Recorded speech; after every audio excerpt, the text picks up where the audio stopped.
Chapter 4. A Realistic Game Plan.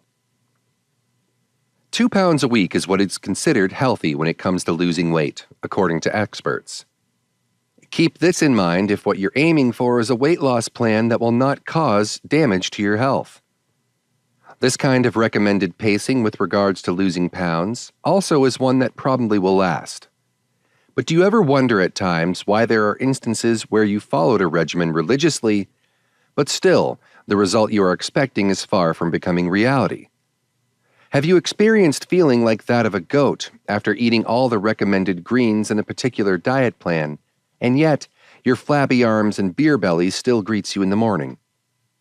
Either these experiences lead to a frustrating ordeal, or the tendency to succumb to fad diets that promises instant results, both of which are unhealthy, physically and mentally. Now, have you ever wondered why this happens at all? What could be the reason? Have you heard of different body types? Let's discuss this further and find out its connection to losing weight. The truth is, for certain body types, certain food will have certain effects. And yes, this means to say that it is possible for your friend to eat all the ice cream she wants and not gain weight, while your other friend or you simply cannot. Another truth to be considered is the connection between your metabolic rate and body type.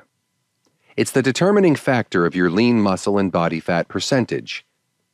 It is also a way of knowing which food will keep your weight and which won't. Here is a list of the different body types.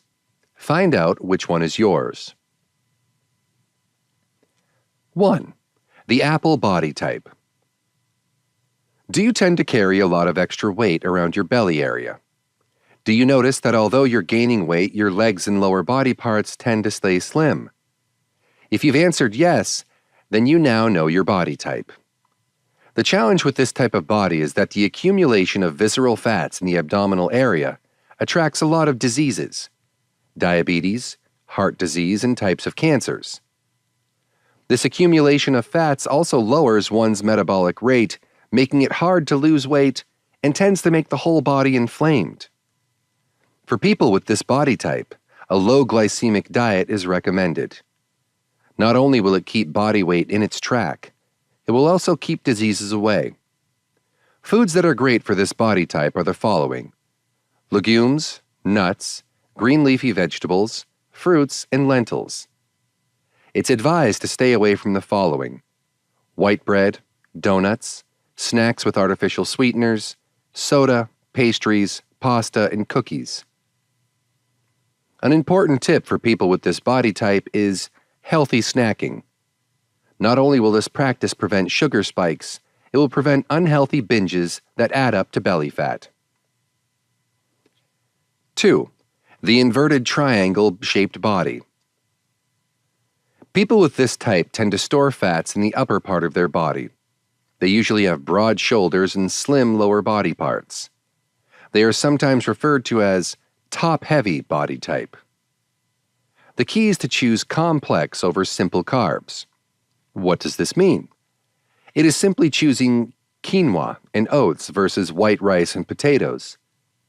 Aside from that, choosing leafy greens over cheeses and processed food that are high in sodium are the options that will surely make a person with this body type lose weight.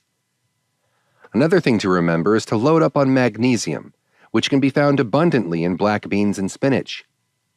This is to ensure that efforts on weight loss is not thrown in the garbage bin. 3. The pencil-shaped body. If you are one who has the same measurements for your shoulders, waist, and hips, you have a hard time looking for curves. You have found your name: the pencil-shaped body. This is the skinny type of people who, when they do gain weight, tends to accumulate everything in their belly. Again, like those who have an apple-shaped body, this type of fat accumulation is dangerous to one's health and is a magnet for diseases. Pencil types need to make sure that they are getting 3 full meals a day. A plate where there is a balance of skinless chicken, for example, brown rice and side greens. Keep in mind that it is possible to be skinny and have a healthy BMI, but still have a high percentage of body fat. People with this type of body since they are prone to being skinny looking already, needs to focus instead on achieving a toned physique and lowering their body fat percentage. 4. The pear-shaped body. Literally akin to the shape of the pear fruit, people with this type of body carry most of their weight in the lower portion of their body. The type of fat that this type tends to accumulate is called subcutaneous fat, or simply the type of fat that can be pinched. The difference between pear-shaped and apple-shaped bodies is the kind of fat they tend to have. Though the body fat of pear shapes are not as dangerous as apple shapes, their fats tend to be stubborn. It's harder to trim off, so people of this body type needs more serious weight loss regimens than their counterparts. To help shed off fats in the abdominal region, a high-protein, lean meat diet is recommended. Brown rice and whole wheat bread are helpful. The consumption of the following should be avoided by pear shapes: alcohol and other drinks like lattes and fruit shakes that load up on calories instead of quenching thirst. Food that are high in hormones like chicken wings, because this makes losing weight very difficult. 5. The hourglass-shaped body. They say that this type of body is the ideal, as it tends to have body fats that are evenly distributed. Though of course it is also very possible for this body type to gain weight, and the areas that usually load up fats are in the face, waist, knees, cheeks, and arm area. People of this body type should be reminded that they are prone to inflammation. As such, food that triggers inflammation should be avoided. Dairy, processed food, snacks that are rich in sugar and salty food. Like other body types, fiber-rich food like green leafy vegetables, whole food farm to table, and lean meats are advantageous to hourglass-shaped bodies. The truth of the matter is we are all born unique and different from each other, but are connected in one way or another. Confusing as it may sound, it is what it is. What I'm trying to say here is that it is inevitable that we are born with the body types that we have. It's not our choosing, but what we can do about it is to focus on our body's strengths and to keep it healthy so that it may be able to serve its purpose the best way it can. As we decide to alter our diet to achieve weight loss, let us not forget the other half of losing weight, which is exercise. There is no alternative to moving our physical body.